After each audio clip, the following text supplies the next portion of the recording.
के लिए हम डिजास्टर मैनेजमेंट के unit 7 accident prone area, crowd area और स्टैम्पीड्स के बारे में बात करेंगे। जैसा कि हम सब जानते हैं, बहुत से ऐसे स्थान होते हैं जहां बहुत अधिक भीड़ होती है, चाहे वो बस स्टैंड हो, रेलवे स्टेशन हो या फिर स्टेडियम हो या इसके साथ साथ कोई धार्मिक स्थान जैसे घाट या मंदिर हो। इन तमाम स्थानों पर स्टैम्पीड्स यानी भाग दौड़ भगदड़ की संभावना बढ़ जाती है। ऐसी स्थिति में जब भगदड़ होती है तो बहुत सारे छोटे बच्चे, महिलाएं और विकलांग लोग जिनकी विशेष ज़रूरतें होती हैं, वो लोग उस भगदड़ में दौड़ नहीं पाते। और छोटे बच्चों के कदम बहुत छोटे होते हैं, इसलिए डिजास्टर प्रोन एरिया में या एक्सीडेंट प्रोन एरिया में उनके दबने की संभावना बढ़ जाती है। यानी डिजास्टर में जब हम बात करते हैं स्टैम्पीड की, तो स्टैम्पीड का अर्थ ये है कि एक ऐसी घटना जिसमें बहुत सारे लोग एकदम भागते हैं अपनी जान को बचाने के लिए। और वो कारण कोई भी हो सकता है। कोई अफवाह हो सकती है, पुल को टूटने की अफवाह हो सकती है, डूबने की अफवाह हो सकती है, या कोई आग की विशेष स्थिति हो सकती है। उस स्थिति में बहुत सारे जन समूह का एक ही दिशा में भागना और कुछ का कुचले जाना, ये स्टैम्पीड की स्थिति कहलाती है। आप देखिए, जो आपके सामने एक तस्वीर है, इस तस्वीर को बड़े ध्यान से देखिए। कहीं कोई भी नियम नहीं है, कोई लाइन नहीं है और वॉलंटियर्स के द्वारा घायल लोगों को बाहर निकाला जा रहा है। आप देख पा रहे होंगे कैसे एक छोटा बच्चा बहुत अधिक घायल हुआ है, जो स्टैम्पीड होने पर, भीड़ होने पर अपने आप को उस भगदड़ में, उस दौड़ में शामिल नहीं कर पाया और बहुत सारे लोगों के पाँव के नीचे वो दब गया। ये बहुत विस्फोटक और दर्दनाक स्थिति होती है और मरने वालों की संख्या किसी हद तक भी जा सकती है। ऐसे कौन कौन से प्रोन एरिया हैं जहां भगदड़ की संभावना होती है? आप इन क्षेत्रों में बस स्टैंड, रेलवे स्टेशंस, कोई विशेष स्थान, घाट्स, मंदिर, टूरिस्ट पैलेस के साथ साथ स्टेडियम को शामिल कर सकते हैं। सबसे अधिक जो स्टैम्पीड की घटनाएं घटती हैं वो धार्मिक स्थानों पर घटती हैं, जिसे हम 79% के रूप में देखते हैं। आपके सामने एक डायग्राम है जिसमें स्पष्ट रूप से दिखाया गया है। इसके अलावा जो 3% है वो पॉलिटिकल रैलीज, क्योंकि वहाँ भी बहुत अधिक भीड़ होती है। 18% में हमने अन्य फैक्टर्स को रखा है, जिसमें डिजास्टर, पुल का टूटना और अन्य कारण रहते हैं। तो कुल मिलाकर पिछले दशकों में जो भगदड़ की घटनाएं घटी हैं, जो डिजास्टर हुआ है, उनमें जो सबसे अधिक मरने वालों की संख्या है या सबसे अधिक घटनाएं जिस क्षेत्र में हुई हैं, वहाँ उस स्थान को हम धार्मिक स्थान, मंदिर या घाट के रूप में देखते हैं। ऐसा क्यों होता है कि एक आम मानव जो है वो भगदड़ में क्यों शामिल होता है? उसे उस वक्त क्या लगता है कि उसे उस भीड़ का हिस्सा क्यों होना चाहिए, जो भीड़ एक ही दिशा में दौड़ रही है? इसे हम नेचुरल फिनोमिना या फिर मानव मनोविज्ञान के रूप में ले सकते हैं। वास्तव में जब आदमी को अपनी जान बचानी होती है तो वो बिल्कुल ह्यूमन बीइंग की तरह नहीं, एनिमल्स की तरह बिहेव करता है। वो एक ही दिशा में दौड़ता है और बार बार दौड़ता है। यानी कुल मिलाकर आप हम ये कह सकते हैं कि उस समय वो किसी की सहायता नहीं करता, बल्कि केवल अपने जीवन के बारे में सोचता है। ये कमाल का फिनोमिना हम सब में इसलिए है कि हम सब अपनी जान, केवल अपनी सुरक्षा और अपनी जिंदगी के बारे में सोचते हैं। बहुत बार कुछ अफवाहें भी भगदड़ का कारण बनती हैं। भगदड़ जब भी होती है तो उस समय कोई भी अफवाह आग में घी का काम कर देती है, यानी वो उस भगदड़ की मात्रा को, संख्या को बढ़ा देती है। मान लीजिए अभी कुछ लोग दर्शन करने के लिए पुल पर खड़े हैं, भीड़ बढ़ती जा रही है और एक व्यक्ति ने कहा कि सामने जो ट्रांजिस्टर रखा है उसमें बम है। क्या होगा उसके बाद? उसके बाद लोग दौड़ना शुरू कर देंगे और बहुत सारे छोटे और मासूम बच्चे बहुत सारे छोटे और मासूम बच्चे पांव के नीचे दब जाएंगे। ये दूसरी और महत्वपूर्ण कारण रहता है। हालांकि नेशनल डिजास्टर मैनेजमेंट अथॉरिटी इस बात को सुनिश्चित करती है कि जो सेफ्टी प्रिकॉशंस हैं वो ले लिए जाएं, यानी वो सुरक्षा के तमाम अधिनियम वहाँ पर लागू हों जहाँ भीड़ की मात्रा ज़्यादा हो। आप देख पाएंगे भारत के मानचित्र में जहाँ जहाँ भगदड़ की समस्याएं हुई हैं, एक आपदा के रूप में जब वो परिवर्तित हुई हैं। नैना देवी, और अगर आप रिसेंटली 2022 की बात करें, जनवरी 2022 का पहला ही दिन था और पहले ही दिन माँ वैष्णो के दरबार में बहुत अधिक भीड़ थी, संख्या बढ़ती ही जा रही थी और इस संख्या बढ़ने में कोई पंक्ति, कोई लाइन वहाँ पर नहीं लगी थी। एकदम भगदड़ हुई और ठीक 2022 के पहले ही दिन 12 लोग मारे गए। क्या कारण रहते हैं कि हम भगदड़ जैसी घटनाओं का सामना करते हैं? सबसे पहले कारण है इसका ब्रिज। ऐसे पुल जो बहुत हल्के पदार्थों के बने होते हैं या बिल्कुल इसके विपरीत उनमें निर्माण की सामग्री बहुत घटिया प्रयोग की जाती है, या फिर यूँ कहें कि एक जमाव बिंदु पर भीड़ इकट्ठी हो जाती है। ये तमाम फैक्टर जो हैं और मेन फैक्टर जो है वो भीड़ का जमाव एक बिंदु पर होने से उस पुल की जो संरचना है वो ब्रेक हो जाती है, टूट जाती है और फिर जैसे ही संरचना टूटती है भगदड़ मचती है। दूसरा कारण आग लगना भी होता है। जब किसी कारण से कहीं आग लगती है और आग लगने के बाद दहशत या डर का माहौल बनता है, लोग भागना शुरू कर देते हैं। इसके साथ साथ बहुत सारी चीज़ें रहती हैं और उन इकाइयों में तालमेल भी नहीं होता जो इकाइयाँ वहाँ पर काम करती हैं। यानी अगर आप कुल मिलाकर बात करें, चाहे वो पुल हो, आग का लगना हो या फिर दूसरे कारण हों, वो तमाम कारण और भी भयंकर हो जाते हैं जब विभिन्न इकाइयों में जो वहाँ पर काम कर रही हैं उस वक्त उस इवेंट का हिस्सा हैं, उनमें तालमेल ना हो। हम कुछ चीज़ों को ध्यान रखकर इस डिजास्टर को रोक सकते हैं। वास्तव में ये मैन मेड डिजास्टर है और इस डिजास्टर को कुछ स्टेप्स लेकर रोका जा सकता है।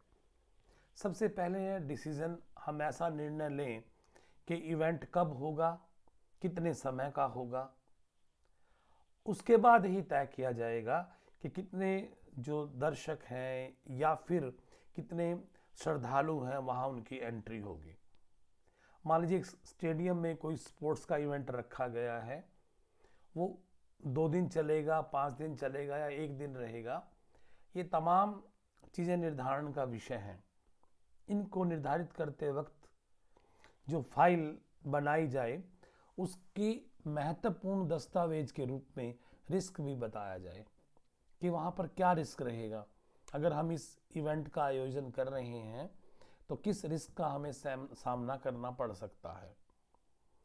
जिस भी अथॉरिटी को इवेंट की अप्रूवल देनी हो तो वो इवेंट के बारे में महत्वपूर्ण जानकारी के साथ साथ रिस्क असेसमेंट को भी कर ले, ताकि जब वो इवेंट हो तो जितनी भी यूनिट्स वहाँ काम कर रही हैं उन सब में समायोजन हो सके।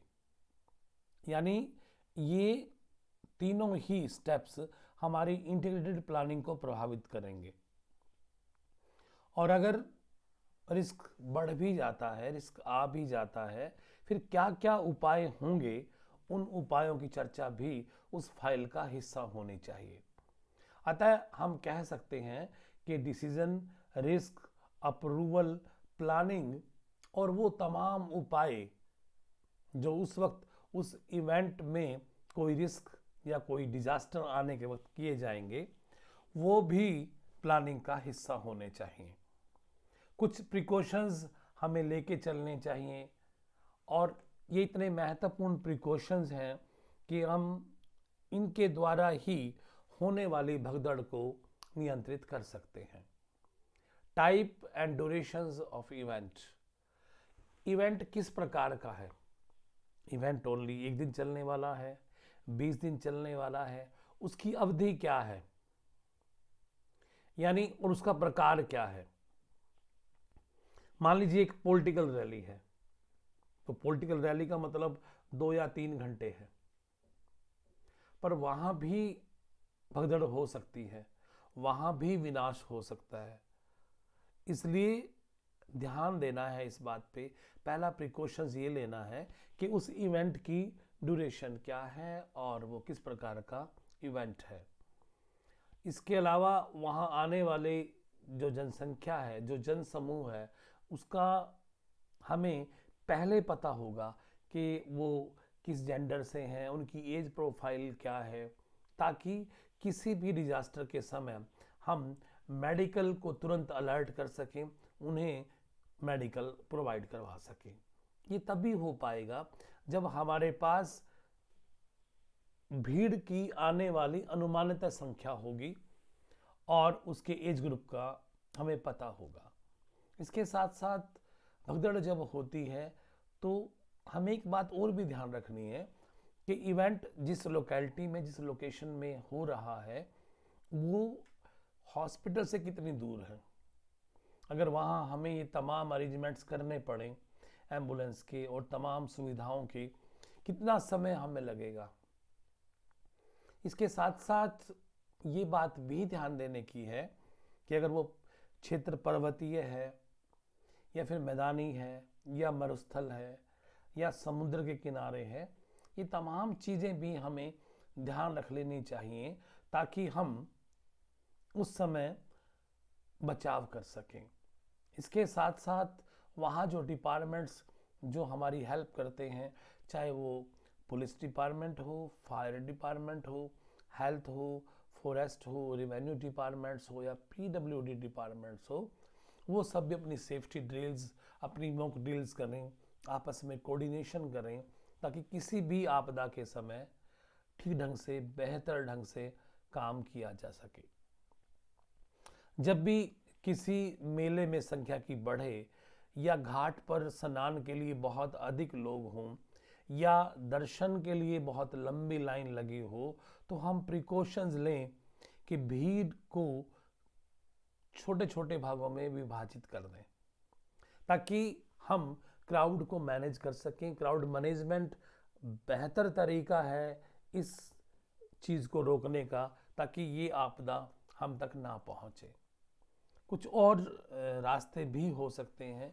बहुत सारे लोग हैं जो जुड़े हुए हैं, जिन्हें हम मेडिकल स्टाफ या सेफ्टी स्टाफ या वॉलंटियर्स के रूप में देखते हैं। वॉलंटियर्स की अगर ड्रेस, प्रॉपर ड्रेस होगी या फिर आइडेंटिटी कार्ड होंगे तो भीड़ के एक समूह में उन्हें पहचानना बड़ा आसान होगा। वो अनाउंसमेंट्स कर पाएंगे, प्रॉपर वे में लोगों की सहायता कर पाएंगे, लोग उनको सुनेंगे और जब उनकी डायरेक्शंस को लोग फॉलो करेंगे, लेफ्ट राइट या स्टे या स्टैंड या सिट डाउन, जो भी उस वक्त जैसी स्थिति बनती है क्राउड को मैनेजमेंट करने के लिए, जब वो करेंगे तो ज़्यादा बचाव हम कर पाएंगे। इसलिए ये ज़रूरी है कि जो भी वॉलंटियर किसी भी इवेंट का हिस्सा हों उनकी अलग से यूनिफॉर्म हो और इसके साथ साथ आइडेंटिटी कार्ड भी हो। क्राउड मैनेजमेंट के लिए हमें ट्रेनिंग देनी चाहिए। इसके साथ साथ ये भी देखना चाहिए कि ट्रबल मेकर्स तो कोई हमारे सामने भीड़ में नहीं है, या सुसाइड बॉम्बर्स तो हमारे सामने नहीं है। ये बात भी हम ध्यान दें। इसके साथ साथ जो तलाशी की प्रक्रिया है उसमें बीडी या सिगार या मैच बॉक्स, इन पर भी हमें ध्यान देना चाहिए, क्योंकि वो भी किसी फायर डिजास्टर का कारण बन सकते हैं। मेडिकल स्टाफ को हमें सीपीआर की ट्रेनिंग देनी चाहिए और कोऑर्डिनेशन रहे उनका वॉलंटियर के साथ, ताकि किसी भी स्टैम्पीड के समय वो एक दूसरे का सहयोग कर सकें, एक टीम के रूप में काम कर सकें और दबे हुए कुचले हुए लोगों को वहाँ पर सीपीआर देकर उनके जीवन की संभावनाओं को बढ़ा सकें। डिजास्टर प्रोटोकॉल को हम फॉलो करें। ध्यान दें कि वो जो नियम, जो अधिनियम या फिर डिजास्टर एक्ट के जो प्रावधान वहाँ लागू किए गए हैं उन सब को हम माने, उन सब की हम अनुपालना करें। साथ में अगर उस समय भगदड़ कहीं पर है, एक कंट्रोल रूम बनाया जाए और वो कंट्रोल रूम जो है सीसीटीवी कैमरे के अंडर हो, ताकि हम देख सकें कहाँ।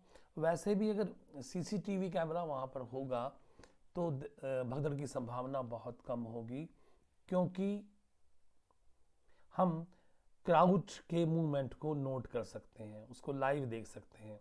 कहाँ किस बिंदु पर भीड़ अधिक इकट्ठी हो रही है, उसे लेफ्ट राइट किस डायरेक्शन में कन्वर्ट करना है वो हम कर सकते हैं। अतः ये बहुत ज़रूरी है कि सेंट्रल रूम जहाँ बनाया जाए पूरा का पूरा लाइव, पूरा इवेंट लाइव हो, साथ में माइक और दूसरी चीज़ें हों, साउंड सिस्टम बहुत बढ़िया हो, वार्निंग सिस्टम बहुत बढ़िया हो, जिससे हम जो महत्वपूर्ण सूचनाएं हैं, अनाउंसमेंट्स हैं, वो कर सकें और लोगों को अधिक से अधिक बचा सकें। इसके साथ साथ कुछ टावर्स भी बनाए जा सकते हैं जो ऑब्जर्व करें, या फिर आप इस स्थिति में ड्रोन कैमरा की बात कर सकते हैं। जो विशेष अवसर, चाहे वो 15 अगस्त हो या फिर 26 जनवरी, उन अवसरों पर प्रयोग किया जाए।